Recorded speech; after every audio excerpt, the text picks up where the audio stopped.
క్రైస్తలో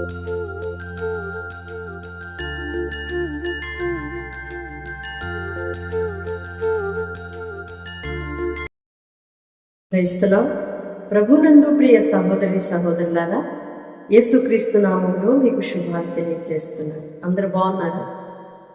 ప్రతిరోజు ఈ ఆధ్యాత్మికమైన కార్యక్రమంలో పాల్గొంటూ దైవ దీవెనలకు పాత్రలుగా మార్చబడుతున్నందుకే ఎంతగానో ప్రభువుకి మహిమ చెల్లిస్తున్నాను. దేవుడు మిమ్మలను దీవించునుగాక. ఆమేన్.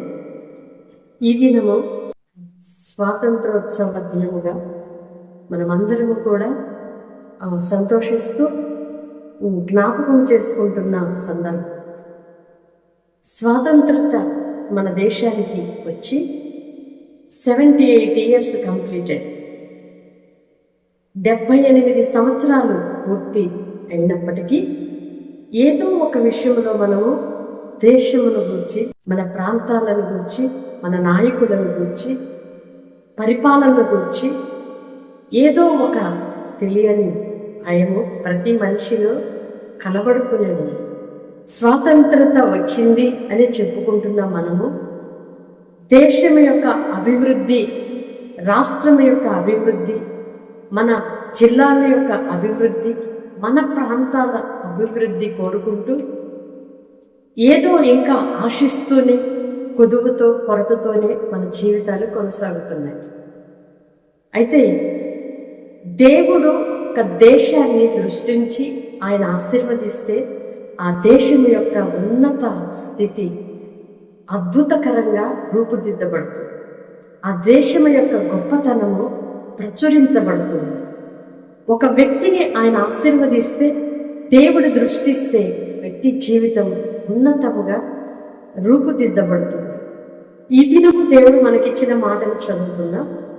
యోవేలు గ్రంథం 2వ అధ్యాయం 21వ వచనం. దేశమా భయపడక సంతోషించి గంతులు వేయుము. ఆమె దేశమును గూర్చి ఆయన అంటున్నాడు, భయపడక.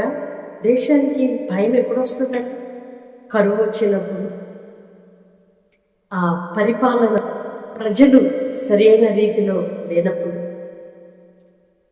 అతివృష్టి అనావృష్టి కలిగినప్పుడు, శత్రువు చుట్టుముట్టినప్పుడు దేశము దేశ ప్రజలంతా గడగడగడ వణుకుచూ భయముతోనూ కలవరముతోనూ వారి దినాలను వెళ్ళపుచ్చుతూ కనబడుతోంది.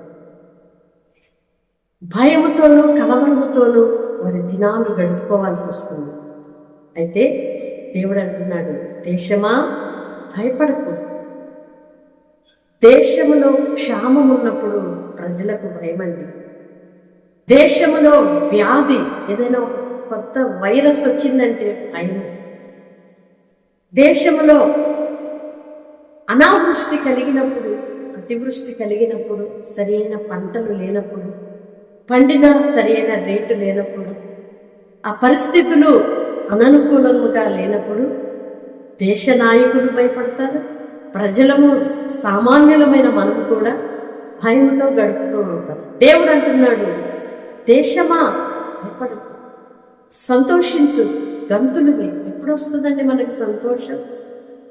ఆశీర్వదించి సర్వ సమృద్ధిగా ఉన్నప్పుడు, దేశ నలుదిశలు కూడా అన్నీ కూడా చక్కగా సజావుగా కొనసాగుతున్నప్పుడు, మంచి నాయకులు పరిపాలిస్తున్నప్పుడు, ప్రజలు ఆ నాయకత్వాన్ని అంగీకరించినప్పుడు, మంచిగా పంటలు పండి మంచిగా ఆ దేశము సస్యశ్యామలంగా ఉన్నప్పుడు ప్రజలు ఆహ్లాదంగాను సంతోషంగాను నిర్భయముగాను బ్రతకటం మనం గమనించగలం.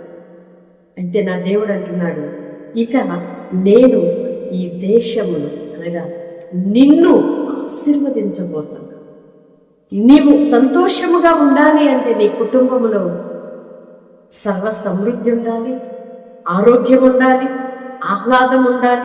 కుటుంబములో సమాధానము, ఆరోగ్యము, క్షేమము, సంతోషము, ధన సమృద్ధి అన్నీ కూడా సమృద్ధిగా ఉన్నప్పుడు, ఆహ్లాదంగాను సంతోషముగాను గంతులు వేయచ్చు, మన హృదయం ఉప్పొంగుచు ఉంటుంది. దేవుడు నిన్ను అట్టి రీతిగా ఆశీర్వదించదనని, మన దేశాన్ని, మన కుటుంబాలను, మన రాష్ట్రాలను ఆయన ఆశీర్వదించు రీతిగా మనము ప్రార్థన చేయాలి. ఒక క్రైస్తవుడు ప్రార్థన చేసినప్పుడు ఆ దేశం బాగుంటుంది. ప్రజలు దేవునిని ఆశ్రయించినప్పుడు ఆ ప్రాంతాలు బాగుంటాయి. ఏ కుటుంబంలోనైతే ప్రార్థించే వ్యక్తులు ఉంటారో ఆ కుటుంబాలు బాగుంటాయి. ప్రార్థించే వ్యక్తులు ఉన్నా మా కుటుంబాలు ఎందుకు ఎలా ఉన్నాయి అనే మీ ప్రశ్నకు చాలా చక్కని ఆన్సర్ కూడా ఉంది.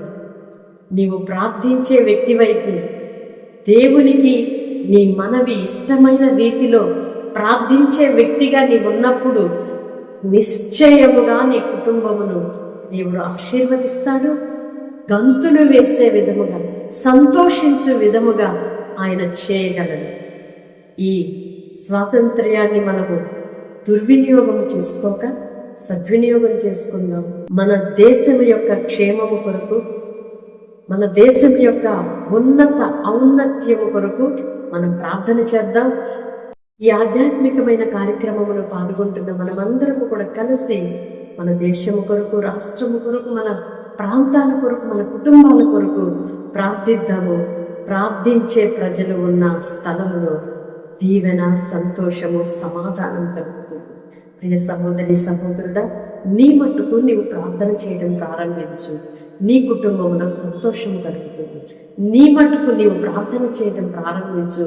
నీ పరిసర ప్రాంతాలలో దేవుడు నెమ్మదిని నెలకొల్పుతాడు. మీ మటుకు మీరు ప్రార్థన చేయడం ప్రారంభించండి.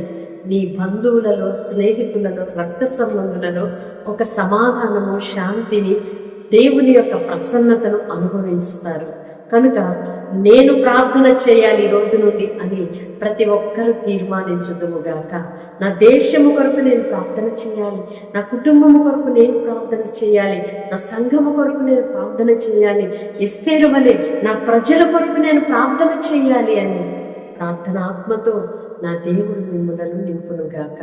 మన దేశానికి, మన ప్రాంతానికి, మన కుటుంబానికి నష్టాలలోనికి ఈడ్చివేస్తున్న దురాత్మ శక్తులన్నిటినీ ప్రార్థనా శక్తితో ఎదుర్కొందుముగాక.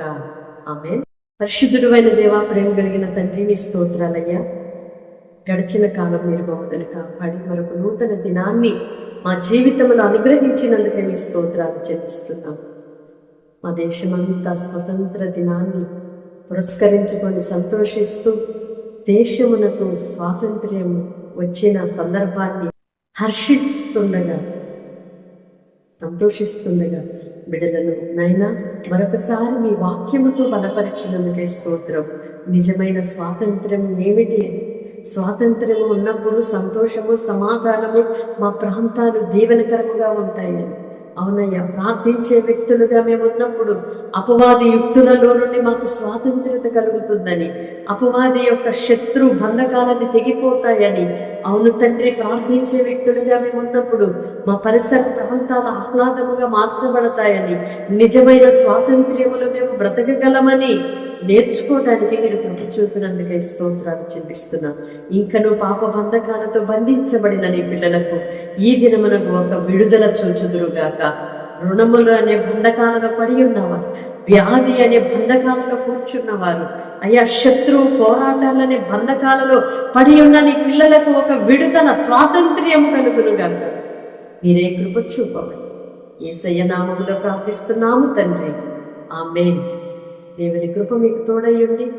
మీరే బంధకాలలో బంధించబడి ఉన్నారు, నా దేవుడు స్వాతంత్రులుగా మిమ్మల్ని చేయనుగాక. Amen. May God bless you all. Praise the lord.